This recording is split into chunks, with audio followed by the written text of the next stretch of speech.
మనం ప్రేమించే మన తండ్రి మన కోసము పెట్టి పెట్టగలిగినంతగా ప్రేమించిన ఈ తప్పు చేశాను దేవా ఆయన దగ్గరికి వెళ్తే నేను చేసే దేవుడైతే దేవుడి దగ్గరికి వెళ్ళి అర్పించుకుంటే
నా యందును నేను వాని యందును నిలిచి యుందును. ఇక్కడ చెప్తున్నాడు దేవుడు, ఎవరైతే నా శరీరం తిని నా రక్తం తాగుతారో వాని యందు నేనును నా యందు వాడును నిలిచి ఉందును. అంటే దేవునితో నిలిచే భాగ్యమును మనకు దాని ద్వారా మనము పొందుకుంటాం. దేవునితో నిలిచి ఉండే భాగ్యముని మనం దేని ద్వారా పొందుకుంటాం? ప్రభు యొక్క బల్ల ద్వారానే పొందుకుంటాం. కనుక మనము ఎంత జాగ్రత్తగా దీనిలో పాల్గొనాలి అనేది ఒకసారి ఆలోచించండి. ప్రభు బల్లలో మనం పాల్గొనేటప్పుడు చాలా జాగ్రత్తగా, చాలా నిష్టగా మనము ఆచరించాలి. మీరు కొన్ని చూడండి, అన్యమతస్థులు వారు కొన్నిసార్లు అవి వాళ్ళు డ్రెస్సెస్ వేసుకుంటారు కదా, వాళ్ళు సంథింగ్ వ్రతం పొందుతారు. అంటే ఇన్ని దినాలు అని చెప్పి వాళ్ళు పూనుకుంటారు. ఆ ఉన్న అన్ని దినాలు కూడా ఎంత నిష్టగా పాటిస్తారు కదా. నేను కొన్ని నాకు తెలిసిన మటుకు చెప్తాను. పొద్దున్నే 4 గంటలకు లెగాలి అంట, లెగిసి చన్నీళ్ళతోనే స్నానం చేయాలంట. అది కూడా వాళ్ళు అది వేసేది ఎప్పుడు? చలికాలంలో వేస్తారు. ఉదయం 4 గంటలకు లెగాలి, చన్నీళ్ళతోనే స్నానం చేయాలి. తర్వాత వాళ్ళు తినేవి, వాళ్ళు పడుకునేవి అన్నీ సపరేట్ ఉంటాయంట. చూడండి, ఆ అన్యమతస్థులు అంటే నిజమైన దేవుడు ఈయన కాదు అని మనకు తెలుసు. అయినా వాళ్ళు ఆ విగ్రహం పట్ల ఎంత నిష్ట కలిగి ఉంటున్నారో ఆ ఉన్న 4 రోజులు కదా! కానీ మనం ఆరాధిస్తుంది నిజమైన దేవుడు, సజీవుడైన దేవుడు. నీకోసం నా కోసం ప్రాణం పెట్టిన దేవుడిని మనం ఆరాధిస్తుంది. అలాంటి దేవుని కొరకు మనం ఇంకెంత నిష్టగా ఉండాలి కదా! మనము కొన్ని మనం చూస్తూ ఉన్నప్పుడు మనల్ని మనం పరీక్షించుకోవాలి. ప్రతి విషయంలో కూడా నీ ఎదుట జరిగే ఈ ప్రపంచంలో నీ ముందు ఈ సమాజంలో జరిగే ప్రతి విషయంలో కూడా నిన్ను నువ్వు పరీక్షించుకోవాలి అక్కడ. మనం ఉండగలుగుతున్నామా అంత నిష్టగా? మనం ఎందుకు ఉండలేకపోతున్నామంటే క్రైస్తవుడికి ఒక నిర్లక్ష్య స్వభావం. దేవుడు క్షమిస్తాడులే, మా దేవుడు క్షమించే దేవుడు, మా దేవుడు ఏదైనా పెద్ద పట్టింపు ఉండదులే అని. మీరు చూడండి, ముస్లిమ్స్ ఉంటారు, హిందూస్ ఉంటారు కదా, వాళ్ళ ఆరాధన స్టార్ట్ చేసినప్పుడు ఎంత పరుగున పరిగెడతారు తెలుసా? మీరు ఎప్పుడైనా చూసారా? అంటే మా ఇంటి దగ్గర ఎక్కువ అవి ఉంటాయి కాబట్టి నేను చూస్తూ ఉంటాను. వాళ్ళు టైంకి వెళ్ళిపోతారు. వాళ్ళు టైంకి లోపలికి వెళ్ళేటప్పుడు కూడా వాళ్ళు శుద్ధీకరణ చేసుకొని లోపలికి ప్రవేశిస్తారు. కాళ్ళు, చేతులు, ముఖం అన్నీ కడుక్కొని లోపలికి వెళ్తారు. చూడండి, దేవుడు అంటే వాళ్ళు ఎంత నిష్టగా వాళ్ళు ఆరాధిస్తున్నారు. కానీ వాళ్ళు పూజించేది నిజమైన దేవుడని వారు ఎరుగరు. వాళ్ళని మనం నిందించడానికి మనం అసలు అర్హులమే కాదు. వాళ్ళకు తెలిసిన భక్తులు వాళ్ళంత నిష్టగా ఉంటున్నారు. మనం సజీవుడైన దేవుణ్ణి ఆరాధించే మనము ఎంత నిర్లక్ష్యంగా ఉంటున్నాం.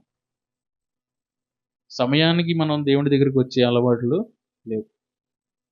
అయినా దేవుడు నిన్ను సహిస్తున్నాడు. అయినా దేవుడు మనల్ని ఇంకా భరిస్తున్నాడు.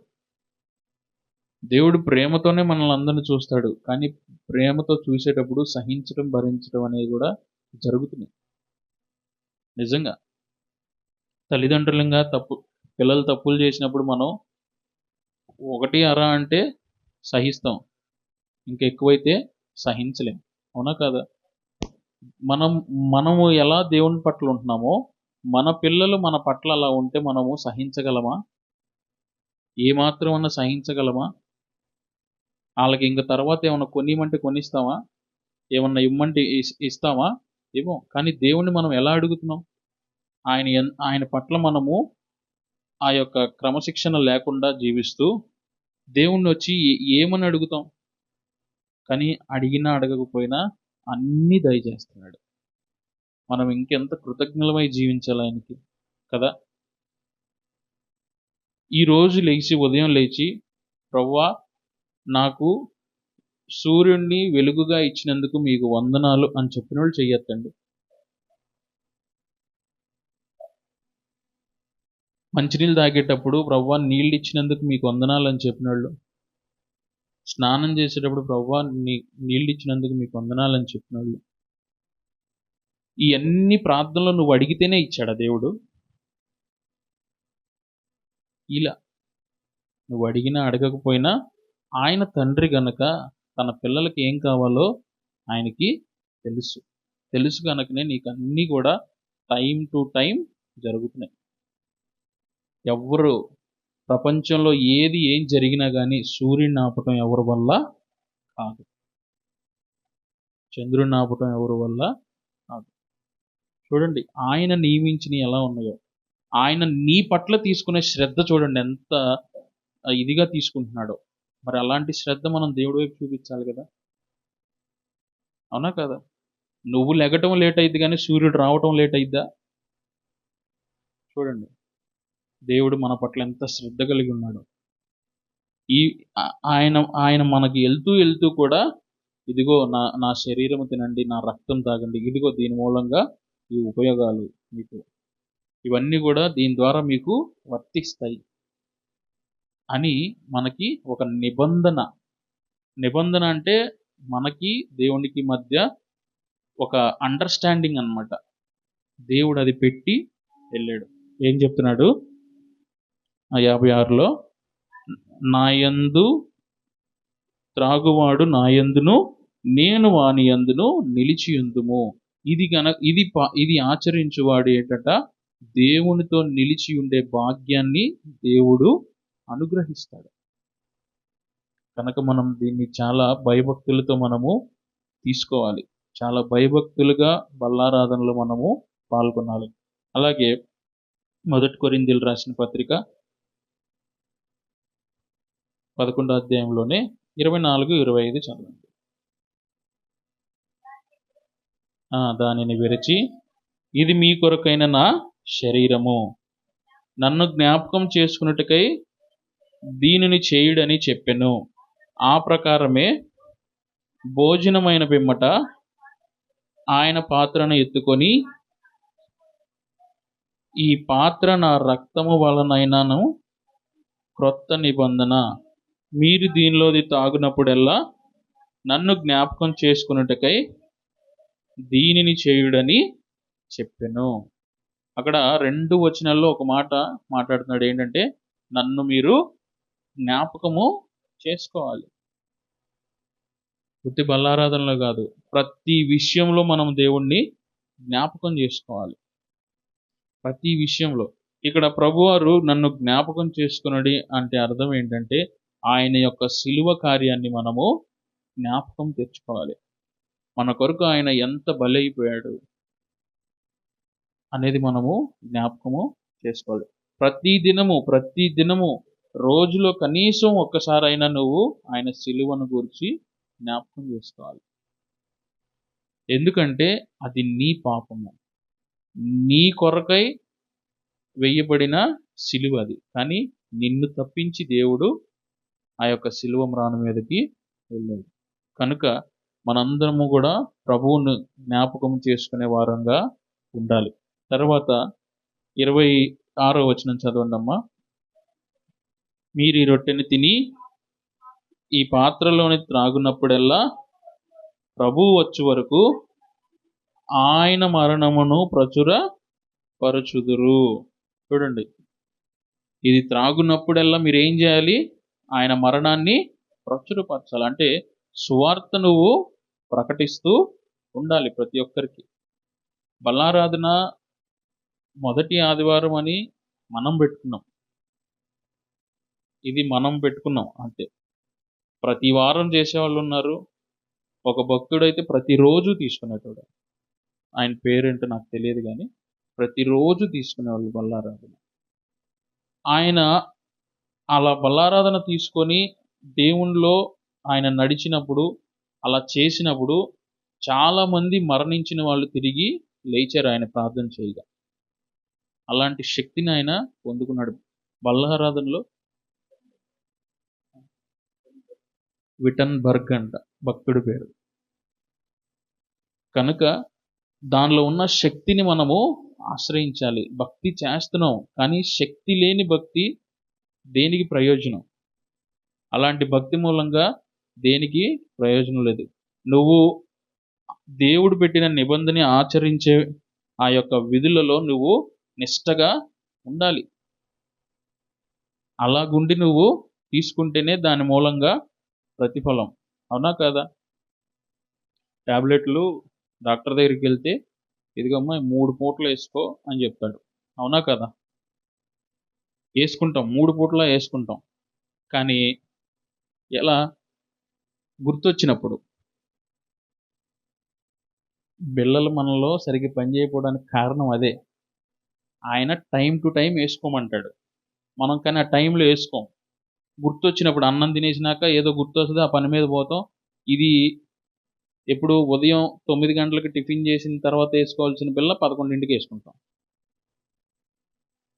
అవునా కదా? అప్పుడు ఏమైద్ది? పని చేసిద్దా? చేయదు. అలాగే ఇది కూడా నువ్వు బల్లారాధన కూడా నువ్వు తీసుకునేటప్పుడు క్రమంగా తీసుకోవాలి. నీ యొక్క జీవితంలో ఆ క్రమం లేనప్పుడు, అక్రమం నిన్ను ఏలుబడి చేస్తున్నప్పుడు నువ్వు దీన్ని తీసుకున్న మూలంగా కూడా నీకు ప్రయోజనము లేదు. దాని గురించి కూడా ఆఖరిలో మాట్లాడతాడు దేవుడు. అలాగా అక్రమంగా ఉండి భయభక్తులు లేకుండా ఏదో అదొక ఏదో ఇస్తున్నారు తీసుకుంటున్నావు, అదొక ఆచరణలాగా తీసుకుంటే దాని మూలంగా నీకు ఉపయోగము లేదు. కానీ దాని మూలంగా ఉపయోగాలేంటో దేవుడు చెప్తున్నాడు. గుడ్డు మూలంగా ఉపయోగాలు చాలా ఉంటాయి. కానీ తినరు. అవునా కాదా? ఎన్నో పోషకాలు చెప్తాడు అన్న దాంట్లో. 23 ఎన్నో ఉంటాయంట. 49 ఉపయోగాలు ఉంటాయంట రోజు గుడ్డు తింటే. మనం తినం. కానీ తినకుండానే వచ్చేయాలని ఆశ. ఏదో వారంలో ఒకసారి తింటే ప్రతిరోజు తింటే వచ్చే శక్తి ఆ ఒక్క గుడ్డుతో వచ్చేయాలనే ఆశ. అవునా కదా? మనిషి ఆశలకు అసలు మితంలో ఉండదంట. అంతగా ఆశిస్తాడు. ఆశకు హద్దులు ఉండవు అసలు. కనుక నువ్వు తీసుకునేది క్రమంగా తీసుకోవాలి. క్రమంగా నువ్వు బల్లారాధనలో పాల్గొంటే దాని ద్వారా వచ్చే శక్తిని నువ్వు అనుభవిస్తావు. లేదు అంటే నువ్వు దాని ద్వారా వచ్చే శపితమును అనుభవిస్తావు. అర్థమైందా? కరెంటుని కరెక్ట్‌గా వాడుకున్నాం అనుకో మనకు ఉపయోగపడిద్ది. ఎట్ట పడితే అట్ట వాడితే మనమే చచ్చిపోతాం. దాన్ని వాడే పద్ధతిలోనే వాడాలి. కనుక అది చాలా బల్లారాధన అనేది చాలా ప్రాముఖ్యమైనది, చాలా పవర్‌ఫుల్. దాని దగ్గర మనం చాలా జాగ్రత్తగా ఉండాలి. అలాగే కొంచెం కిందకొచ్చి 28వ వాక్యం చదువుదామా. కాబట్టి ప్రతి మనుషుడు తన్ను తాను పరీక్షించుకొనవలెను. ఆగమ్మా. ఇక్కడ ఇంకో మాట చెప్తుంది. ప్రభు బల్ల దగ్గరికి వచ్చినప్పుడు ఏం చేసుకోవాలంట? మనల్ని మనము పరీక్షించుకో. హృదయ పరిశోధన ఇది చాలా ప్రాముఖ్యమైనది. బల్ల ఆరాధనలో మనం పాల్గొనేటప్పుడు హృదయ పరిశోధన అనేది చాలా అవసరము. అది గనక మనం చేసుకోకుండా ఎట్టా పడితే అట్టా దానిలోనికి మనం ప్రవేశిస్తే దానికి తగిన ప్రతిఫలం కూడా ఇక్కడ రాయబడి ఉంది. చాలామంది నిద్రించారు, చాలామంది రోగులైపోయారు. హృదయ పరీక్షను మనము చేసుకోవాలి. ప్రభు బల్లలో మనం చేయి వేసేటప్పుడు హృదయాన్ని పరీక్షించుకోవాలి. నువ్వు ఎవరితో అయినా సమాధాన పడాలి అనుకుంటే నీ హృదయంలో ఎవరి మీదన్నా కోపం ఉండి ఎవరి మీదన్నా ద్వేషం ఉంటే నువ్వు తక్షణమే లేచి వెళ్ళి క్షమాపణ అడిగి సమాధాన పడొచ్చి నువ్వు బల్లలో చేయవే. అది నీకు మంచిది, అది నీకు ఆశీర్వాదం. అలా కాకుండా ఆడి చెడ్డోళ్ళకి చెడ్డోడిని మనం వెళ్ళి క్షమాపణ అడగటం ఏంటి అనేది మనం పెట్టుకోకూడదు. చాలామంది ఏంటంటే వాళ్ళు భక్తిగా ఉండరు, లేదా తాగుబోతులై ఉంటారు, లేదా వ్యసనపరులై ఉంటారు. అలాంటి వాళ్ళ మీద ఒకలాంటి ద్వేష స్వభావం మనసులో ఉంటుంది. ఒకలాంటి ద్వేషము మనలో ఉంటుంది. వాళ్ళని ఎప్పుడు మనం క్షమాపణ అడగం. వాళ్ళని ఎప్పుడు కూడా మనము క్షమాపణ అడగకుండా మనం వచ్చి ఏదో ఆచరణగా బల్లారాధనలో మనము చేయి వేసేస్తూ ఉంటాం. అది ఎంత తప్పది. నీ హృదయాన్ని నువ్వు పరీక్షించుకొని ఏ తప్పున్నా నువ్వు వెళ్ళి దాన్ని సరిదిద్దుకొని రావాలి. ఇప్పుడు మనం మంత్లీ పెట్టాం కదా, మంత్లీ వన్స్ పెట్టాం కదా. మంత్లీ వన్స్ నీకు దేవుడిచ్చే అవకాశం, ప్రభు బల్ల మూలంగా నీకు దేవుడిచ్చే అవకాశం ఏంటంటే నీ హృదయాన్ని నువ్వు శుద్ధి చేసుకో. నీ హృదయాన్ని నువ్వు పరీక్ష చేసుకో. ప్రతి విషయమై నువ్వు శుద్ధవు. తద్వారా నువ్వు అప్పుడు బల్లారాధన తీసుకుంటే అది నీకు జీవమును కలిగించేదిగా ఉంటుంది. పునరుద్ధానపు శక్తిని నీకు కలిగించేదిగా నీకు ఉంటుంది. దేవునితో నిలిచి ఉండే భాగ్యమును నీకు కలిగిస్తుంది. అలా కాకుండా మనం ఎడపెడగా ఇష్టం వచ్చినట్టు మన తలకు తోచినట్టు నడుస్తాం. మనుషుని తలకాయలో వచ్చే ఆలోచనలకి అసలు హద్దులు లేవు. దీని మీద పెట్టుకుంటారు, దాన్ని ఏమంటారు? తట్ట అంటారా? నెత్తి మీద పెట్టుకునేది అది కదా. తట్టడ అనుమానాలతో దేవుడి దగ్గరికి వస్తారు చాలామంది. తట్ట నిండా అనుమానాలు పెట్టుకొని దేవుడి దగ్గరికి వస్తారు. ఇక్కడేమో విశ్వాసం గురించి వాక్యం చెప్తే ఏమన్నా ఎక్కిద్దా? అసలు ఎక్కిద్దా? సరే, ఇందాక ప్రార్థనలు చేశారు కదా మీ అందరూ. దానిలో ఒక్క పాయింట్ కోసం నేను ఎతికా, అది ఎవరు చేయలే. ప్రవ్వా ఈరోజు వాక్యం ద్వారా నాతో మాట్లాడు ప్రవ్వా అనే మాట ఎవరు చేయలే. ప్రార్థనలు అయితే చేశారు, మంచిది, నేను కాదన్ను. వాక్యం ముందు ప్రార్థన చేయించేది ఎందుకు?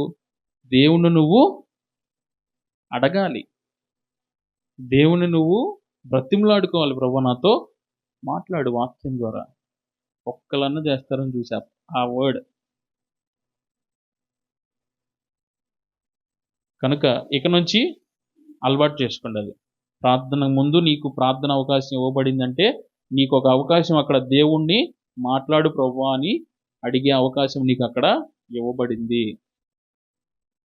కనుక బల్లారాధనలో పాల్గొనేటప్పుడు మనము హృదయ పరీక్ష అనేది మనకు ఖచ్చితంగా ఉండాలి. ఆ హృదయ పరీక్ష చేసుకోకపోతే మనము భక్తి జీవితంలో కొనసాగలేం. మనం ఎక్కడెక్కడ తప్పులు చేశామో, కొన్నిసార్లు మనం తెలియకే తప్పులు చేసేస్తూ ఉంటాం. ఇప్పుడు నెలకు ఒకసారి వస్తుంది కదా బల్లారాధన, మొదటి ఆదివారం వస్తుంది కదా. ఇప్పుడు ఏం చేయాలి? ఫస్ట్ ఆదివారం తీసేసుకుంటాం కదా. తీసేసుకున్న తర్వాత ఏం చేయాలి? తర్వాత ఇష్టం వచ్చినట్టు నడవటమేనా? నడవటమేనా?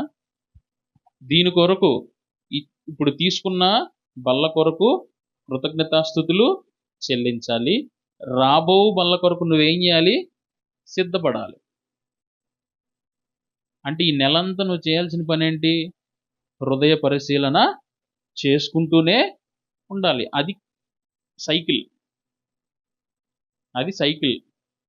ఈ వారం ఇది ఒకటి తీసేసుకుంటే ఇక పని అయిపోయింది, ఇక మిగతా 3 వారాలు మన ఇష్టం అనుకుంటే కాదు. ఈ వారం నీకు ఇవ్వబడిన దాని కొరకు నువ్వు కృతజ్ఞతాస్తుతులు చెల్లించాలి.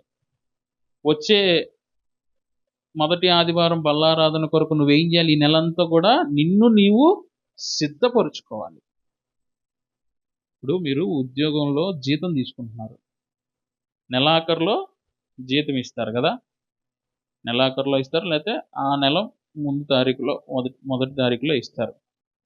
ఇప్పుడు ఈ నెలంతా చేసిన దానికి అది జీతం. వచ్చే నెల జీతం కొరకు నువ్వేం చేయాలి? ఈ నెలంతా పని చేయాలి. అర్థమైందా? నేను చెప్పిన పాయింట్ అర్థం అవడానికి ఈ ఎగ్జాంపుల్ చెప్పా. నీకు ఇవ్వబడిన రేపు మీకు ఇవ్వబడే బల్ల కొరకు మీరు కృతజ్ఞతాస్తుతులు చెల్లించాలి. రేపటి బల్ల కొరకు సిద్ధపాటు ఉండాలి. వచ్చే నెల మళ్ళీ బల్లారాధన కొరకు ఈ నెలంతా కూడా నువ్వేం చేయాలి? హృదయ పరిశీలన చేసుకుంటూ ఆ బల్ల కొరకు నువ్వు సిద్ధపడాలి.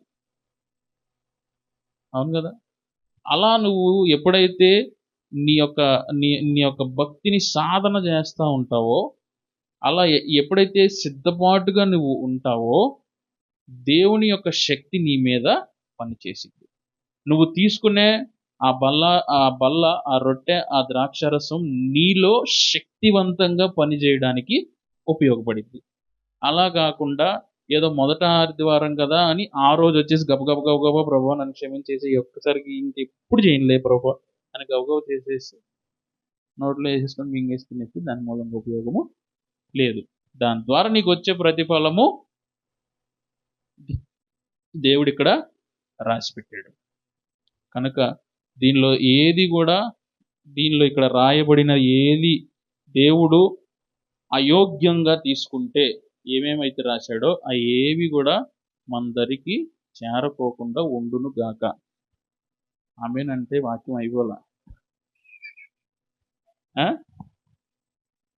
ఇక్కడ ప్రభు యొక్క బల్ల 2 విషయాలను కూడా నీకు గుర్తు చేస్తుంది. ఏమని అంటే, నీవు అయోగ్యుడవు, నీవు అపరాధివి. ప్రభు యొక్క బల్ల ఏం గుర్తు చేస్తుంది? నీవు అయోగ్యుడవు, అదే సమయంలో నీవు అపరాధివి. కనుక నీవు దేవుని పాదాల దగ్గరికి వచ్చి క్షమాపణ వేడుకొని నీ ఆత్మ జీవించినట్లు నీవు రొట్టెయు ద్రాక్షారసమును దేవుని యొక్క శరీరమును రక్తమును నీవు తీసుకోవాలి. ఇప్పుడు దాకా చెప్పిందంతా బాగుంది. లాస్ట్ వచ్చిన కొంచెం అంటిద్ది. ఎందుకంటే నిజమే, దేవుని విషయంలో, దేవుని యొక్క రొట్టె విషయం, దేవుని యొక్క శరీరం విషయంలో, దేవుని యొక్క రక్తం విషయంలో మనము అయోగ్యులము, అపరాధులము. కడగబడాలి, శుద్ధి చేయబడాలి. ఇదంతా దేనికి దేవుడు చేశాడు అంటే, యోహాను సువార్త 6వ అధ్యాయంలోకి వెళ్దాం మళ్ళీ.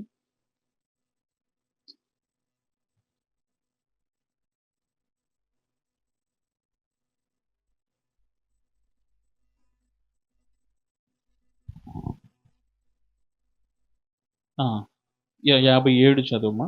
జీవము గల తండ్రి నన్ను పంపెను గనుక నేను తండ్రి మూలంగా జీవించుచున్నట్టే నన్ను తినువాడు నా మూలముగా జీవించును.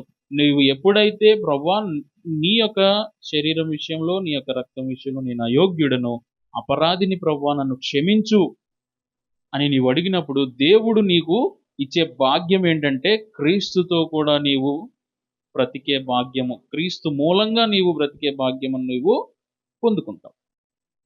క్రీస్తు మూలముగా బ్రతికే భాగ్యమును నీవు పొందుకుంటావు. తండ్రికి మనకి మధ్య సమాధానం అనేది ఏర్పడిద్ది. అర్థమైందా? యేసు ప్రభువు అసలు ఈ లోకానికి ఎందుకు వచ్చాడు? ఒకసారి ఒక మాట చెప్పండి నాకు. నశించిన వారిని ఎందుకు రక్షించాలి? ఎందుకు రక్షించాలి?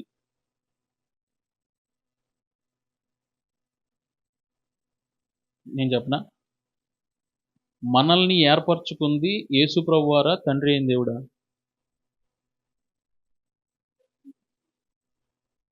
కరెక్ట్గా చెప్పాలి ఆన్సర్. ఆలోచించి కరెక్ట్గా చెప్పండి ఆన్సర్. మనల్ని ఏర్పరచుకుంది ఎవరు? తండ్రి అయిన దేవుడు. మరి యేసు ప్రభువారు ఎందుకు వచ్చాడు లోకానికి? ఓకే, ఆయన చెప్తా నెరవేర్చడానికి. ఓకే, ఒక చిన్న స్టోరీ చెప్తా, దాని ద్వారా మీరు అర్థం చేసుకోండి. ఇప్పుడు ఒక బంగారపు గని ఉంది. ఓకే,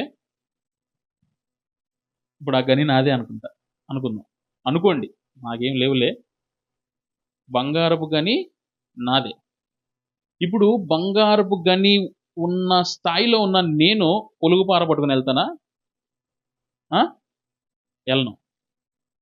ఆ బంగారపు గనిని కొన్నది నేనే, దాన్ని నా సొంతం చేసుకుంది నేను.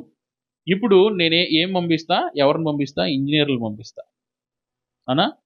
ఇంజనీర్లు పంపించి దానిని శ్రమపడి అక్కడి నుంచి ఆ రాళ్ల మధ్యలో నుంచి, ఆ మట్టిలో నుంచి, ఆ మురికిలో నుంచి బయటికి తీయమని ఇంజనీర్లని, వర్కర్స్ని నేను పంపిస్తా. ఓకే, ఇంజనీరు వర్కర్స్ తవ్వుతారు, దాన్ని మిషనరీ పెట్టి తీస్తారు, అంతా మొత్తం క్లీన్ చేసి ఇస్తారు. ఇచ్చినాక అది ఏం చేయబడాలి? కరగబెట్టబడి మళ్ళీ అది గవర్నమెంట్ దగ్గరికి వెళ్ళి ముద్రించబడాలి. ఏమని? బంగారం అని అంట. 24 క్యారెక్టర్స్ గోల్డ్, లేదా ఏదో నెంబర్ ఉంటుంది కదా, 916 KDM ఇవి ఉంటుంది కదా, అది ముద్రించినప్పుడే విలువ. మీకు తెలుసా? అది ఉంటేనే కొంటారు ఏదైనా బంగారం, అది లేకపోతే అది విలువైంది కాదు, పిచ్చి బంగారం అని అర్థం. గవర్నమెంట్ దగ్గరికి వెళ్తుంది, అది ముద్రించబడిద్ది. ముద్రించబడినాక ఆ బంగారం ఎక్కడికి వస్తుంది? ఇప్పుడు ఓనర్ నా దగ్గరికి వస్తుంది. ఇప్పుడు నేను దాన్ని ఏం చేయాలనేది నా ఇష్టం, నా దగ్గరే ఉంచుకుంటా. ఓకేనా? ఇప్పుడు ఇది అక్కడ అప్లికేబుల్ చేద్దాం. తండ్రి అయిన దేవుడు మనల్ని ఎన్నుకున్నాడు. పాపములో, శాపములో, మురికిలో, మలినంలో ఉన్న మన కొరకు యేసు ప్రభువారిని ఈ లోకానికి పంపించాడు. ఎందుకు? ఆ పాప భారమంతా కూడా కడిగి శుద్ధి చేసి పవిత్రపరిచి నా బిడ్డలు పరిపూర్ణమైన పరిశుద్ధతతో, నీతితో బ్రతకాలి అని చెప్పి యేసు ప్రభువారిని పంపిస్తే యేసు ప్రభువారు ఏం చేశారు? ఆ పాపం అంతా కూడా తీసుకొని ఆ యొక్క పరిశుద్ధతను మనకిచ్చాడు కదా. మనకి ఇచ్చేయంగానే మనం తండ్రి దగ్గరికి వెళ్ళాం. ఇప్పుడు మనం ఎక్కడికి వస్తామంటే పరిశుద్ధాత్మ దగ్గరికి వస్తాం. పరిశుద్ధాత్మ మనల్ని ఏం చేస్తుంది? ముద్రిస్తుంది. We are sealed with Holy Spirit. పరిశుద్ధాత్మచే మనము ముద్రించబడిన వారం. ఇప్పుడు పరిశుద్ధాత్మచే ముద్రించబడిన వాడు పరలోకానికి పోతాడు. క్లారిటీ వచ్చిందా? ఇప్పుడు మనము ఎవరికి కృతజ్ఞులై జీవించాలంటే యేసు ప్రభు వారికి కృతజ్ఞులమై జీవించాలి. ఇప్పుడు ఏం జరిగింది అక్కడ సిచ్యువేషన్ అంటే, ఇప్పుడు పంపించిన ఇంజనీర్ నా కొడుకు, నా యొక్క ఆస్తులన్నీ, నాకున్న సామ్రాజ్యం మొత్తం కూడా ఆయన చేతిలో పెట్టేసి నేను అబ్రాడ్ వెళ్ళిపోయా. ఇప్పుడు ఆ సామ్రాజ్యానికి మొత్తం రాజు పంపించబడిన ఇంజనీర్ అయినా నా కొడుకే. ఇప్పుడు జరిగింది అదే. ఇక్కడ ఇప్పుడు పరలోక రాజ్యంలో సింహాసనం యేసు ప్రభువుకి ఇచ్చి తండ్రి ఎక్కడికి వెళ్ళాడు? ఎవ్వరు చూడలేని, వసించలేని ఆ యొక్క మహిమలోనికి తండ్రి వెళ్ళాడు. అర్థమైందా? ఇప్పుడు మనం ఎవరిని దేవుడా తండ్రి అని పిలుస్తామంటే యేసు ప్రభు వారిని. కనుక యేసు ప్రభు వారు మనకు చేసిన శిలువ కార్యాన్ని మనం ఎల్లప్పుడూ ధ్యానం చేస్తూ ఉండాలి, గుర్తుంచుకోవాలి. ఎందుకంటే మన కోసం వచ్చి తన ప్రాణాన్నే దేవుడు త్యాగం చేశాడు.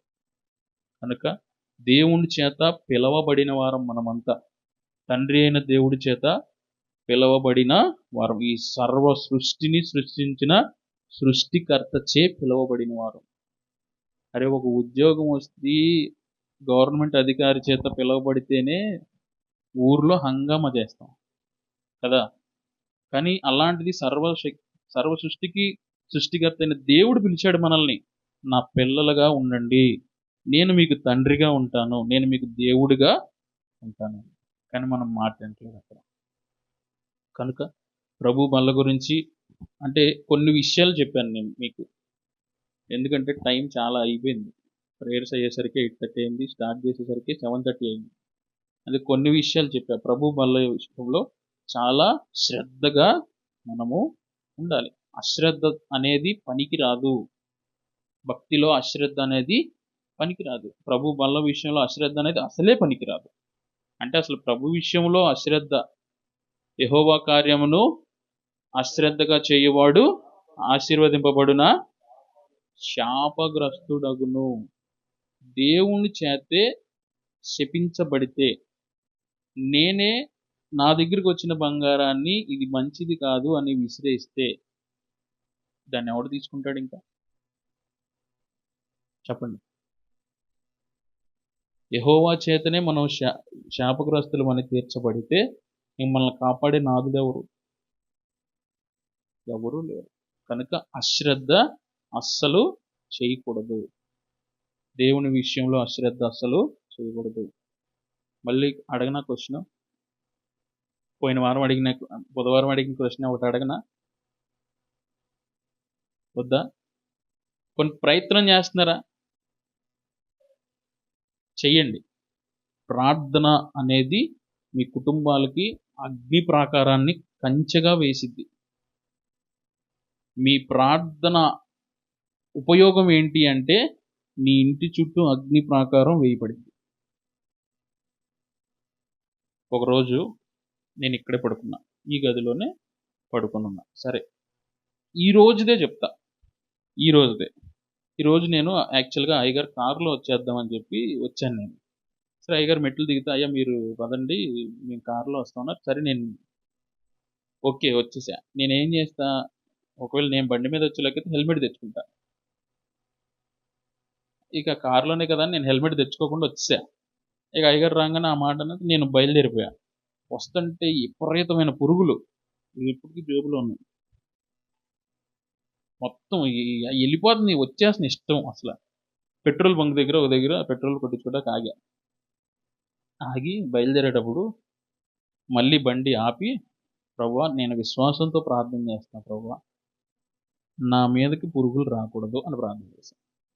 నేను అక్కడి నుంచి బయలుదేరి చిన్నవాటిపల్లి వచ్చేదాకా పురుగులు నా మీదకి రాలా. వాస్తవం ఇది. ఓకేనా? అదొక పాయింట్. హెల్మెట్ తెచ్చుకోలేదని చెప్పే కదా, అది పురుగులు ఆపుద్ది. ఇంకో పాయింట్, హెల్మెట్ తెచ్చుకోవాలా. సింగనగర్లో వచ్చేటప్పుడు ప్రతి పాయింట్ దగ్గర కేసులు రాస్తున్నారు. అది ఎక్కడ ప్రేయర్ చేశానంటే రైలు కట్ట దాటాలి అయ్యగారు ఇంటి దగ్గర. ఆ కట్ట దాటినాక ప్రభువా నేను ఏ పోలీసుడు నన్ను ఆపకూడదు, అని ప్రార్థన చేసుకున్నా. వచ్చేటప్పుడు నా వెనకోలని నా పక్కన వాళ్ళని అందరిని ఆపుతున్నారు. నేను ధైర్యంగానే వెళ్ళిపోతున్నా, కానీ నన్ను ఆపట్ల. 2 చోట్ల వెళ్ళిపో అన్నారు నన్ను. కనీసం చెయ్యి ఎత్తి కూడా ఆపు, నీకు హెల్మెట్ లేదని కూడా అనలా. ప్రార్థన అంత బలమైంది. సరే, ఇప్పుడు గదిలో జరిగింది చెప్తా. ఒకరోజు పడుకునున్నా, అయ్యగారు లోపల పడుకున్నారు, నేను ఇక్కడ చాప వేసుకొని పడుకునున్నా. మాగన్నగా నిద్ర పడుతుంది.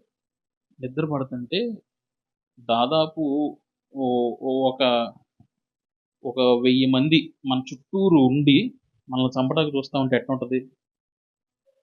భయం వేస్తుంది కదా. నేను అట్లా పడుకొని ఉన్న, చుట్టూరు అన్ని దయ్యాలు ఉన్నాయి. అప్పుడే నేను అయ్యగారు ప్రార్థన చేసుకుని, అయ్యగారు అటు పడుకున్నారు, నేను ఇటు వచ్చి చాప వేసుకుని ఇటు పడుకున్నా. పడుకుంటే నేను అలా పడుకున్నా కదా, నా చాప చుట్టూ వాళ్ళు ఇలా చెయ్యేస్తుంటే, ఇప్పుడు నేను చెయ్యి పెడితే అది నాకు అందట్లేదు కదా, ఆ రేంజ్లో ఉన్నా నేను. అదంతా కూడా ఒక వెలుగుంది. ఆ వెలుగుని దాటి వాళ్ళు రాలేకపోతున్నారు, కానీ నన్ను అందుకోవాలన్నా అందుకోలేకపోతున్నారు. అప్పుడు నాకు ఒక స్వరం వినపడుతుంది, నువ్వు దేనికి భయపడొద్దు, ప్రశాంతంగా పడుకో. దేనికి భయపడొద్దు, ప్రశాంతంగా పడుకో. నిద్రపోయాటనే. అదే విశ్వాసం లేనివాడి పరిస్థితి. నాయన, ఈ ఇంటికి చర్చికో దండారా బాబు, ఇన్ని దయ్యాలేంటరా నాయన అంటారా లేదా?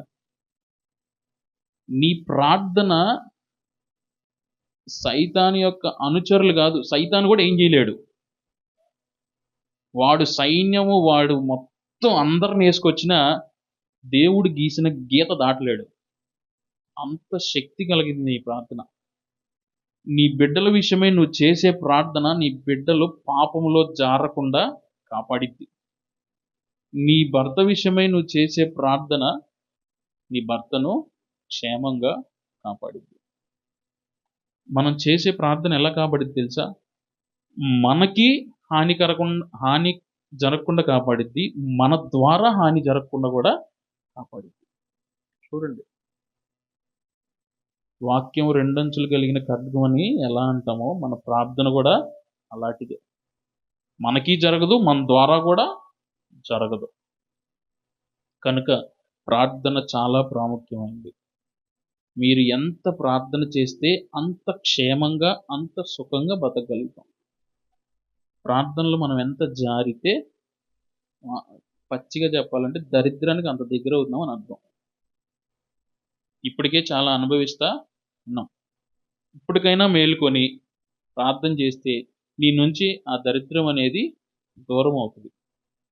దరిద్రం ఇన్ సెన్స్ పేదరికం, అప్పులు, మనల్ని వెంటాడే పాపాలు, మనల్ని వెంటాడే వ్యసనాలు, ఇవన్నీ లిస్టులో రాసుకోవచ్చు. ఇవన్నిటి నుంచి మనల్ని దేవుడు దూరం చేస్తాడు. ఈ అన్నిటి మూలంగానే కదా ఇంత బాధ అనుభవిస్తున్నాం. ఇంట్లో వాళ్ళు మాట వినక, మనకి సంతోషం లేక, మనకి సమాధానం లేక, చెప్పిన మాట వినక, ఇంట్లో వాళ్ళు ఇష్టం వచ్చినట్టు ప్రవర్తిస్తూ, ఏదో గుడికి వస్తున్నాం, దేవుడు ఏదో చేస్తాడు అనుకుంటున్నాం, కానీ ఏది జరగట్లేదనే అదొక నిరుత్సాహం కదా. ఇవన్నీ ఉన్నాయి ప్రతి ఒక్కరిలో. పైకి మనం మామూలుగా మొహం పెట్టిన లోపల హృదయాంతరంగాలు తెలిసిన దేవుడు ఒక ఆయన ఉన్నాడు. మాట్లాడేది ఆయనే మాట్లాడతాడు. మీ గురించి మీ రహస్యాలు ఏవి నాకు తెలియవు అసలు. ఒకవేళ తెలిసినా నేను ఇక్కడ మాట్లాడడానికి ఇష్టపడను. ఓకేనా? కానీ వాక్యం ద్వారా దేవుడు బయలుపరుస్తున్నాడు అంటే ఖచ్చితంగా నువ్వు శ్రమలో ఉన్నావు. ఆ శ్రమలో నుంచి నిన్ను బయటకు తీసుకొచ్చేది ప్రార్థన. ఆ శ్రమలో నుంచి నిన్ను విడిపించి క్షేమంగా నిన్ను బయటకు తీసుకొచ్చేది మాత్రం నీ ప్రార్థనే.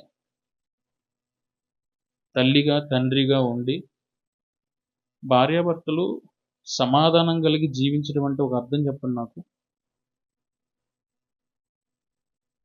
రోజు ఇద్దరు కలిసి నవ్వుకుంటూ ఆనందంగా ఇంత తినటం,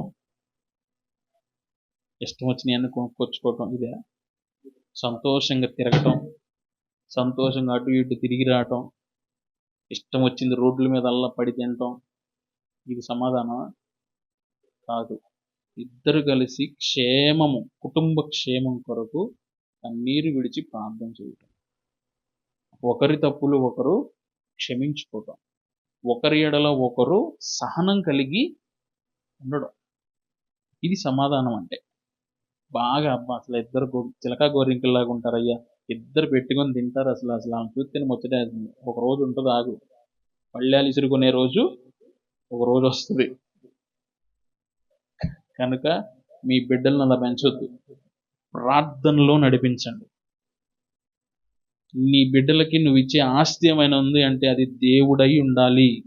ఇది కాక నువ్వు వేరేది ఇచ్చావా సర్వనాశనం అయిపోతారు. ఎందుకంటే డబ్బు మనిషిని నరకానికి చేర్చిద్ది. బైబిల్లో ఎక్కడన్నా చూపించండి నాకు డబ్బు పరలోకానికి చేర్చిద్దని. దేవుడే చెప్పాడు, ధనము సమస్తమైన కీడులకు, ధనాపేక్ష సమస్తమైన కీడులకు మూలం. సమస్తమైన కీడులంటే మనిషి ఏ పాపం చేయగలడో ఆ పాపాలన్నిటికీ ముందు నిలిచేది డబ్బు. చూడండి, దేవుడు ఒక మాట రాశాడు అంటే దాని వెనకాల ఆంతర్యం అసలు మన వల్ల కాదు అర్థం చేసుకోవడం.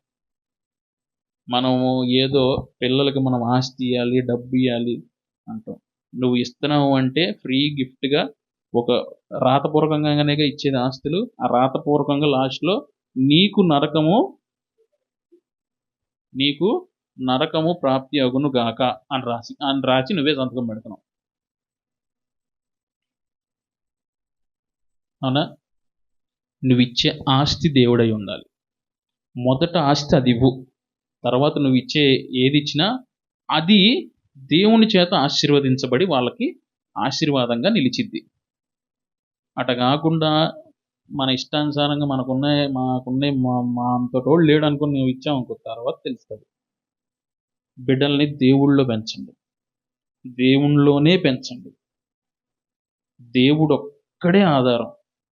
నీ బిడ్డల్ని నువ్వు ఎల్లకాలము చూసుకోలేవు, ఎల్లకాలం పోషించలేవు, ఎల్లకాలము క్షేమంగా కాపాడలేవు. కానీ దేవుడి చేతిలో పెట్టి చూడు, మరలా నువ్వు పరలోకానికి వెళ్ళి నీ బిడ్డలు పరలోకానికి వచ్చేదాకా దేవుడే వాళ్ళకి తోడుగా ఉంటాడు. నువ్వు ఇచ్చేది ఎవరిని? సర్వశక్తి కలిగిన ఎల్ షడాయ్ అనే దేవుణ్ణి. ఆయన్ని నువ్వు ఆస్తిగా ఇస్తే నీ బిడ్డలు ప్రపంచాన్ని ఏళ్తారు, ప్రపంచాన్నే ఏళ్తారు. కనుక ఏది ప్రాముఖ్యమో మీ ముందు పెట్టబడింది, ఏది ఉత్తమమో ఏది అనుకూలమో అని మీకు తెలపబడి ఉన్నది. దానిని అనుసరించి దేవుని వైపు మళ్ళుకోండి. ఈ లోకం వాటి మీద మీరు ఎంతసేపు మనసు పెడితే దేవునికి అంత దూరం అయిపోతారు. ఈ లోకంలో ఉండే ఆస్తులు, అంతస్తులు, డబ్బులు, అందచందాలు ఇవన్నీ కూడా. ఒక ఎగ్జాంపుల్, ఒక అమ్మాయి మంచి అందమైన కోళ్ళు వచ్చింది అనుకుందాం. అసలు అటువంటి అందం ఈ ఆంధ్రాలోనే లేదనుకుందాం. ఆమె అందం మూలంగా నీ కుటుంబానికి నీ కొడుకుని కట్టావు కదా, నీ కొడుకు ఏమైనా పరలోకం దక్కిద్దా?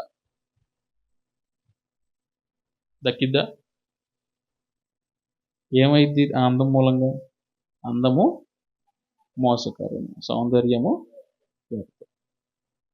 ఆ అందం ఉండాలి, ఆ సౌందర్యం ఉండాలి, కానీ దేవుడు ఉండాలని కూడా చెప్పాడు. అయ్యి ఎక్కడ? నీ ఆత్మకు ఆ అందము సౌందర్యము కలిగి నువ్వు ఉండాలి. ఎస్తేరు ఆత్మలో సౌందర్యం కలిగిన స్త్రీ, రూతు ఆత్మలో అందగత్తె.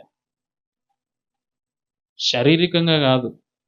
శారీరకంగా ఒకడు మూతి వంకరగుండి, కళ్ళు మెల్లకన్నయ్యి ఉండి, ముక్కు వంకరయ్యి ఉండి, చెవులు మూసుకుపోయి ఉంటే దేవుడు వాడిని ఇష్టపడి అలా చేసుకున్నాడు. అది దేవుని ఇష్టం. అది అలా ఉండే వాని నుంచే దేవుడు మహిమ పొందుతాడు. ఇప్పుడు ఒక ఆయన ఎక్కడ ఉంటాడు, ఆయన ఏదో కంట్రీ, ఆయన చేతులు ఉండవు, కాళ్ళు ఉండవు, కానీ సువార్త ప్రకటిస్తాడు. ఆయన ఇండియా కూడా వచ్చాడు. దేవుడు ఆయన అలా ఉండడం ఇష్టం అనుకున్నాడు. ఆయన ఇష్టం, ఆయన చేసుకున్నాడు అలాగా, ఆయన ఇష్టపడ్డాడు అలాగా. అలా లేకుండా ఉంటేనే నువ్వు నాకు ముద్దు అనుకున్నాడు, అలాగే ఇచ్చాడు. దేవుడు మహిమ పొందట్లేదా? మహిమ పొందుతున్నాడు. దైవజనులందరూ కూడా సౌందర్యవంతుల, వాళ్ళ ద్వారా దేవుడు మహిమ పొందట్లా, మహిమ పొందుతాడు. కనుక నీ బిడ్డలకు దేవుణ్ణి ఆస్తిగా ఇవ్వు. నీవిచ్చు స్వాస్థ్యము దేవుడై ఉండాలి. దేవుణ్ణి నువ్వు ఆస్తిగా నీ పిల్లలకి ఇవ్వాలంటే ముందు ఏదో జరగాలి. ఏం జరగాలి? ముందు నువ్వు దేవుణ్ణి సంపాదించుకొని ఉండాలి. అప్పుడే కదా అది ఆస్తిగా ఇవ్వగలుగుతావు. ఈ పొలం మీది కాదు, నా కొడుకు పుట్టాడు, ఇది ఎవరిదైనా సరే మా అబ్బాయికి ఇచ్చేస్తున్నా అంటే ఎవరు ఊరుకుంటారు? ఒకసారి చెప్పండి. అలాంటి వాడిని ఏమంటారు? తిక్కలోడు అంటారు కదా, అవునా కదా? నువ్వు దేవుణ్ణి కలిగి లేకుండా నీ బిడ్డలకి దేవుణ్ణి ఇవ్వడం అనేది అసంభవం, జరగదు. కనుక మొదట దేవుణ్ణి సంపాదించుకోండి. మీ బిడ్డలకు దాన్నే దేవుణ్ణే ఆస్తిగా ఇవ్వండి. వాళ్ళని దేవుడు ఆశీర్వదిస్తాడు. కనుక ఈరోజు అటు ఇటుగా 2 బోధలు చేశాను నేను. మొదట ప్రభు బల్ల గురించి చెప్పా, కొంచెం ప్రార్థన గురించి చెప్పా. కనుక మీరు ఇంటికి వెళ్ళి గబ ముద్ద తినేసి ప్రశాంతంగా పడుకొని రేపొద్దున బల్లారాధనకి రామాకండి. అట్టయితే రామాకండి బల్లారాధనకి. ఇప్పుడు వెళ్ళి ఆ వాక్యాన్ని ధ్యానం చేసి ప్రభువారు నీకు నీ హృదయంలో ఏమేం తప్పులు చూపించారో వాటన్నిటిని ఒప్పుకొని నీ హృదయాన్ని కడుక్కొని శుద్ధి చేసుకొని అప్పుడు రేపు నువ్వు ఆరాధనకి ఏమని రావాలి? ప్రభు బల్ల కొరకు ప్రార్థన చేసుకుని రావాలి. ఇందాక ఒకటి చెప్పా, ఓ పాయింట్ మిస్ అవుతున్నారు మీరని. ప్రభువా నాతో మాట్లాడు, దేవుడు నీతో మాట్లాడాలని నువ్వు మందిరానికి రావాలి. ఓకేనా? అలా ప్రార్థన చేసుకొని సిద్ధపడి రండి. దేనికి సిద్ధం అంటే మంచి మంచి చీరలు కట్టుకురమ్మని కాదు. సిద్ధపడి నీ హృదయము వాక్యము కొరకు సిద్ధపరుచుకొని రావాలి. అలా నిజంగా అలా వచ్చిన వాళ్ళతో దేవుడు ఖచ్చితంగా మాట్లాడతాడు. ఖచ్చితంగా అతడు ఏ శ్రమ అనుభవిస్తున్నాడో, అతడు దేని గురించి అయితే తన హృదయంలో మదన పడుతున్నాడో దాని గురించి సూటిగా మాట్లాడతాడు దేవుడు. దాని గురించి ఎలా విడుదల పొందాలో సూటిగా మాట్లాడతాడు దేవుడు. దానికి రెమెడీ ఏంటో దేవుడు చాలా చక్కగా మాట్లాడతాడు. అంత కాకుండా అప్పటిదాకా ఆడిని తిట్టి గబ రెడీ అయ్యి చీర కట్టుకొని చీడ కూర్చొని ముసుగేసుకుంటే నిద్ర వచ్చింది. చక్కగా దయ్యం నెత్తి మీద కూర్చొని వస్తావు. రాగానే కళ్ళు మూసేస్తుంది, చెవులు మూసేస్తుంది, కళ్ళు మూసేస్తుంది. ఇక కుక్కెర రోగం వచ్చిన కోడి ఊగినట్టు ఊగుతాం, తువ్వుకు అని కాదు. సిద్ధపాటుతో రావాలి. సిద్ధపాటుతో నువ్వు ఎప్పుడైతే వస్తావో నీ హృదయంతో దేవుడు అసలు స్ట్రైట్గా మాట్లాడతాడు. కనుక మందిరానికి వచ్చేటప్పుడు కూడా సిద్ధపాటు ఉండాలి. నీ బల్లారాధన కొరకు కూడా సిద్ధపాటు ఉండాలి. పరలోక రాజ్యానికి చేరడానికి కూడా సిద్ధపాటు ఉండాలి. ఇవి ఎప్పుడైతే నువ్వు సిద్ధపడుతూ ఉంటావో పరలోక రాజ్యానికి ఆటోమేటిక్గా దేవుడు నిన్ను సిద్ధపరుస్తూ ఉంటాడు. దేవుడి వాక్యం దీవించింది గాక. ఆమేన్. ప్రవీణ్ గారు వచ్చి ప్రేయర్ చేస్తారు.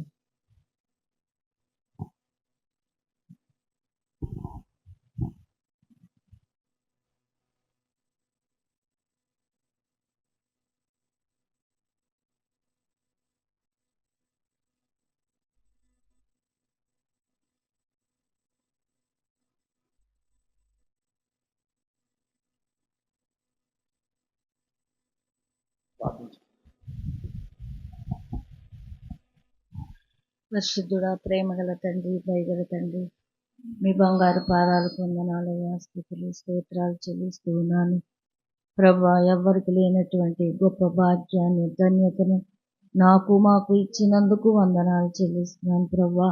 అయా ఇదిగో 2026 సంవత్సరంలో జనవరి, ఫిబ్రవరి 2 నెలలు కూడా ప్రభువా అయా మమ్మల్ని కనుపాపరీతిగా మీరు కాచి కాపాడిన విధానాన్ని బట్టి మీకు వందనాలు చెల్లిస్తున్నాను నాయన. అయ్యా మీ బిడ్డల్ని క్షేమంగా మా మధ్యలోకి నడిపించినారు, మీకు వందనాలు ప్రభువా. మీ బిడ్డ ద్వారా